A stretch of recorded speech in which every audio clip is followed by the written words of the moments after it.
In 2009, BlackBerry held about 50% of the US smartphone market. Then one touchscreen device arrived and erased that lead. Not a bug, not a scandal. A single new phone quietly turned the king into a footnote. Well, here's the twist. This isn't a story about a bad product. BlackBerry's phone was genuinely great at exactly what it was built to do. And that's the trap. The same mechanism that made it dominant is the mechanism that killed it. That's the counterintuitive core. By the end, you'll understand how a company holding half a market can vanish in about 4 years. Not because rivals outbuilt them, but because the question itself changed underneath them. Start with the thing everyone remembers, the keyboard. BlackBerry's phones had a physical QWERTY keyboard. Real clicky plastic keys under your thumbs. Push one down and you felt it click. That tiny click mattered more than it sounds.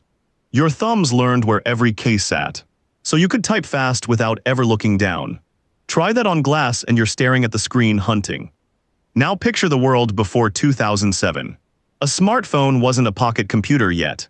It was a messaging and email machine, full stop. And for firing off 100 emails a day, thumb typing on real keys beat every rival on the market. It wasn't close. That speed built an identity. Executives, lawyers, bankers, journalists, people who lived in their inbox got genuinely hooked. They typed under the table in meetings. They typed walking to the car. They typed at dinner while their families glared. The nickname wrote itself, Crackberry, because the thing was addictive. Word of the year 2006. This is the part that's easy to miss decades later. BlackBerry didn't win on marketing or luck.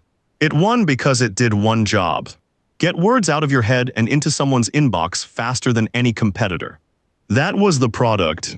That was the moat. Professionals didn't just use these phones. They organized their whole workday around them. And here's the quiet problem hiding inside that success. When your entire identity is built on one perfect physical feature, you've made a bet. A bet in plastic and hinges welded into the hardware itself.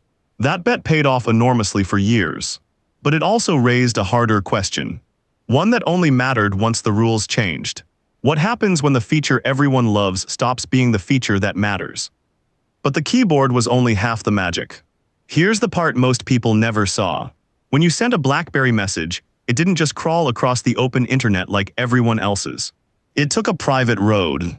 Every message ran through BlackBerry's own data centers. Call it their control tower for messages. Owned by the company, run by the company. Picture the difference. A normal text back then wandered the public internet, hoping to arrive. A BlackBerry message got squeezed down small, handed to that private control tower and pushed straight to the other phone. 3 results and they were huge. First, it arrived nearly instantly. Second, it used almost no data, which mattered a lot when data was slow and expensive. Third, you got those little status letters. A D when your message was delivered, an R when it was read. BBM, BlackBerry Messenger, turned that into a status symbol of its own. You knew for certain that your message landed. This is where the real moat was. That private control tower gave corporations and carriers something they cared about more than anything: reliability and security they could trust. If you ran a bank or a government office, this was the phone your IT department blessed. Your messages weren't drifting across the open web. They moved through infrastructure one company controlled end to end. So corporations bought BlackBerries by the tens of thousands and locked their whole staff in. Once an entire company standardized on it, switching meant retraining everyone and rebuilding your security setup. That's expensive. That's sticky. That's a moat. A barrier that keeps customers from leaving even when something new shows up. And for a while it looked unbreakable. But look closely at that private road and a question appears. Every message from every user flowed through infrastructure one company owned. What happens to a kingdom when every road leads through a single gate? January 2007. A man in a black turtleneck walks on stage and shows a phone with no keyboard at all. Just glass. The iPhone break time equals 0.6 is slash, and the crowd doesn't quite get what they're looking at. Neither honestly does BlackBerry. Because the iPhone didn't try to be a better messaging phone. It quietly reframed what a phone even was. Not an email machine anymore. A small computer that happened to make calls. Then in 2008 the App Store opened and that reframing became real. Suddenly the same slab of glass could be a map, then a bank, then a camera, then a game, then anything a stranger cared to build. One device, endless jobs. BlackBerry's leadership looked at this and saw a toy. And their reasons weren't stupid. That's what makes this so important. No physical keyboard, so slower typing. Worse battery life. A glass screen that got fingerprints all over it. By every measure BlackBerry used to judge a phone, the iPhone lost.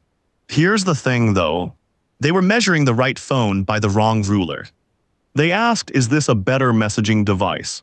The answer was no. But that was no longer the question customers were quietly starting to ask. Regular people, not just executives, began wanting a computer in their pocket, not a faster inbox. And the harder that shift got to ignore, the more one uncomfortable question hung in the air. What if the very things that made BlackBerry great were about to become the exact things holding it down? Now the mechanisms. Watch both strengths flip into weaknesses. Start with the keyboard. A physical keyboard is a permanent bet baked into the hardware. Those keys are keys forever. You can't melt them into something else. A touchscreen makes the opposite bet. It's blank glass that becomes a keyboard when you need to type, a browser when you need to read, a game when you're bored, a map when you're lost. Hardware can't change its mind. Software can instantly. So the physical keyboard didn't just fall behind. It became a wall. BlackBerry had welded half its screen shut permanently to keep a feature people were about to stop needing. Now the private road. That control tower made messaging rock solid until October 2011 when it broke. A failure inside BlackBerry's own data centers cascaded, and for several days, messages and email simply stopped for millions of users worldwide. That's the hidden cost of one company owning every road. When the gate jams, the whole kingdom goes dark at once. And that same closed system couldn't offer what the iPhone had, an open marketplace where anyone on Earth could build an app. BlackBerry's walled garden had a few flowers. The App Store had 100,000. Then came the trap that finishes companies. Instead of pivoting, BlackBerry doubled down on what made it king. The BlackBerry Storm tried to bolt a physical click onto a touchscreen. The whole screen pressed down like a button.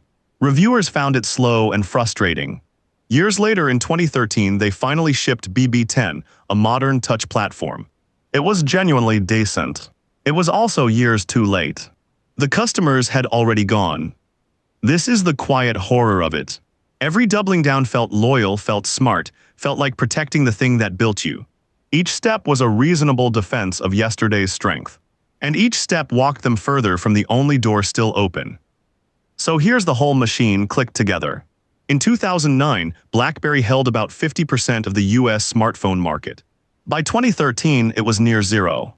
By 2014, its share of smartphones sold worldwide had fallen below 1%. From half a market to a rounding error in the time it takes to finish college. Break time equals 0, 6 is slash, and every step down that slope was a company doing its job well. BlackBerry optimized brilliantly for the phone as a messaging device. The fastest, most reliable, most secure inbox in your pocket. The iPhone didn't beat them at that. It simply redefined the phone as a computing platform, a pocket computer, and let the old category quietly dissolve. BlackBerry defended the messaging phone perfectly, right up until nobody wanted a messaging phone anymore. That's the shape of it. And it has a name. The innovator's dilemma. Your single greatest strength, the one hardwired into your product and burned into how your whole company thinks, becomes the exact thing you cannot let go of when the game changes. The keyboard was real. The private road was real. The moat was real. And all three were anchors the moment the water rose. Not a failure of efforts. Not a failure of talent. A failure to notice that the question had changed while they were busy perfecting the answer to the old one. So here's the one line to carry out of this. The touchscreen didn't beat the keyboard. It made which keyboard is better the wrong question entirely. And BlackBerry spent years winning an argument no one was having anymore. Watch for that in any company you know. When you hear a leader defending why their version of the old thing is best, ask instead whether the old thing is still what people want. The strongest players rarely lose the fight they're in. They lose because the fight moved. The iPhone won by turning a phone into a computer. But that raised its own dangerous question. One that would later trap Apple too. What happens when a computer needs a store and one company owns the only door in? That's the next case. Follow along and we'll open that box next.